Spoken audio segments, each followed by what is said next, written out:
Hey guys, what's going on? This is Namkraft. Welcome to another season of Starcraft English commentary. Let's continue on with KCM 2025. This is season 3, week 5. And we will have set number 5 on the way. And Action with his 2 kills will be facing up against Mini. Mini right now is in a very, very high form. If you have not watched it, I guess you will have not watched it because I've not released it. But I will release 2 videos with Mini and Flash fighting each other. Some very nice games. And I'm not going to spoil the results, but Mini has shown that he's not a bad player. He's very strong. And he's in a good form to be coming up in round of 16 of ASL. So let's look forward to that. By the way, this map is going to be knocked out. I love this map with that trench. It is very helpful for Protoss to defend against any kind of Hydrolis attack. Anyways, this is the map, and looks like actions can be located top right in the red color, Mini at the bottom left in the blue color. So Zerg players generally enjoy this because they have more time to defend against any kind of gateway first opening. But I think on this map, Forge for opening is the standard way to play. I believe so, but I will just quickly see. But anyways, here are the win rates. So Knockout is the only good map for Protoss, 52.2% win rate. Every other map is very, very bad. Well, except for Roaring Current. I don't know how the Protoss race was able to figure out against Zerg and Roaring Current. That map is so Zerg flavored, in my opinion. Anyways, yeah, looks like there's going to be a 12 hatch opening here. And actually, can we go for Pylon and Cannon Rush? The Korean commentator was saying about it. I think it's possible. So the probe has got to be very, very careful. It's got to try to go in behind this, and I think it's going to go down. It gets trapped on the side. He's going to have to find an opening. The probe is able to get inside. There's going to be a block.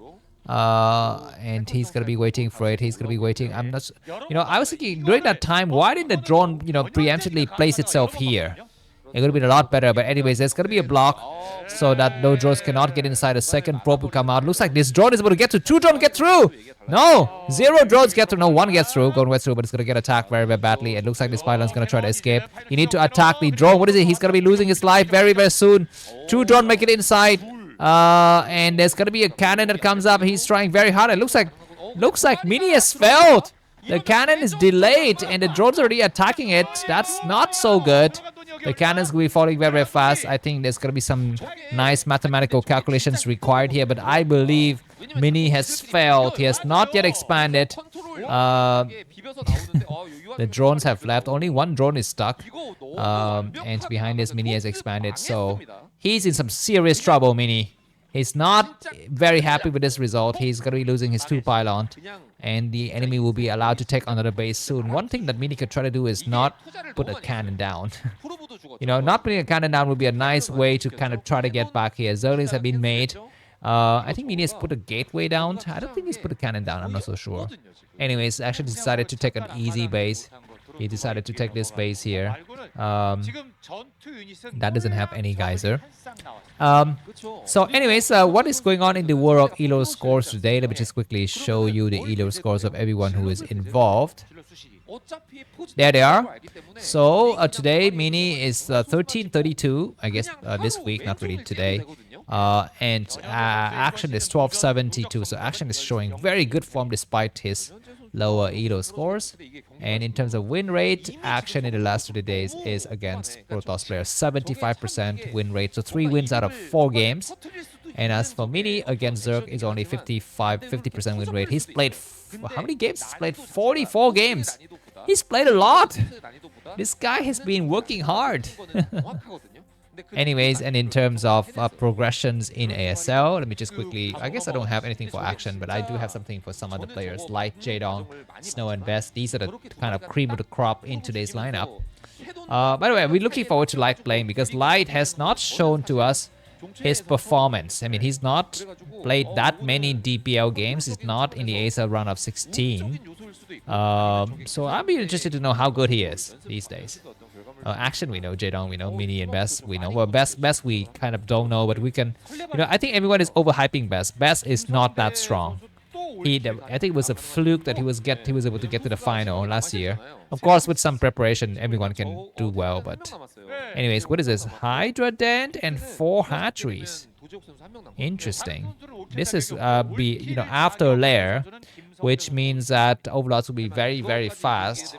Overlord speed will be very fast, and there's gonna be no way for Mini to snipe any overlords. He would not make it on time with his courses. Let's check where the overlords are. There's one right here. The others are all staying back, so it's gonna be quite hard. Zerling now have speed.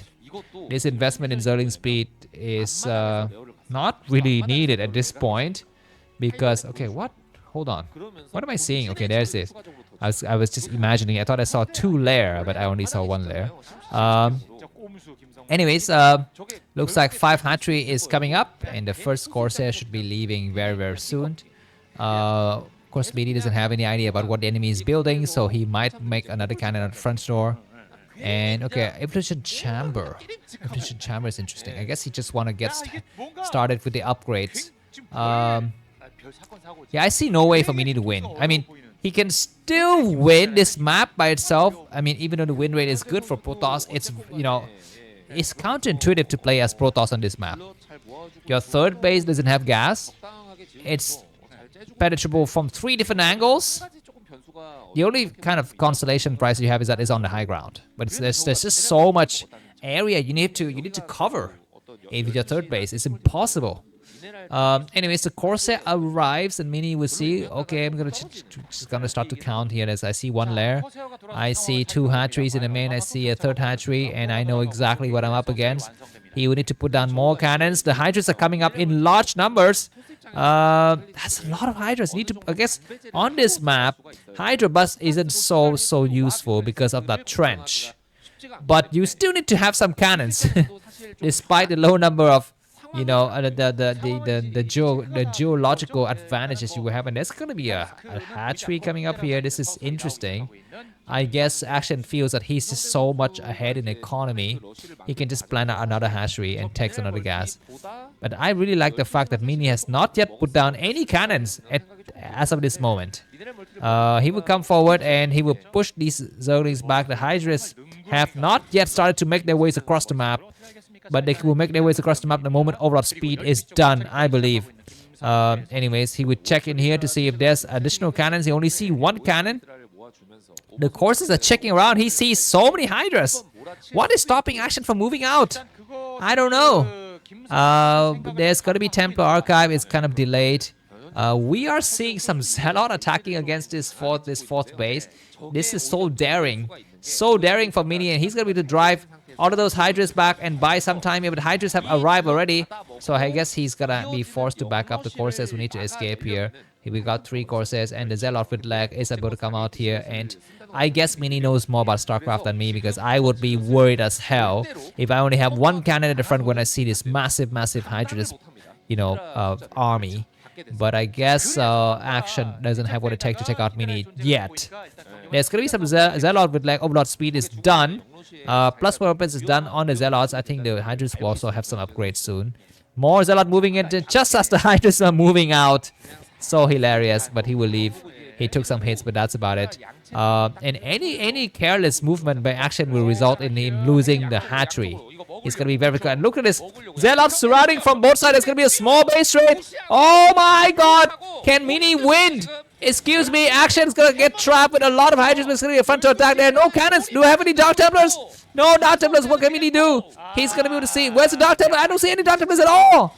And he's gonna have to return with the rest of his Zealot now. And look at this, guys. And losing this base is gonna be problematic. His forge will get cancelled. The probes need to go on the high ground. The Zealots are trying very, very hard. It looks like Mini is gonna have to attack. He doesn't have enough. Does he have enough? I guess he's gonna try to surround, but the angles is much better for the Hydras, I believe. The attack has commenced now. This forge has fallen. The probes are gonna try to go on the high ground. The cannon's gonna get mated. This is gonna be a nice base trade. But I don't think Mini's got what it takes to win here. His Zealots are thinning out. He's trying to attack. This Nexus has fallen very, very quickly. This fact is the Zergling's gonna be within reach. There's some Dark Templars getting mated. He needs to actually go to work right now. The Overlords are there. And Overlord speed is there. So I guess Mini will be losing this game. Or maybe, yeah, I guess he will lose this game. He will lose this game. The Dark Templar could not do anything at all. One of the Overlords will fall. But, okay, the Dark Templar can still buy some time. But more Overlords will be coming from inside. What the hell? What is Action doing?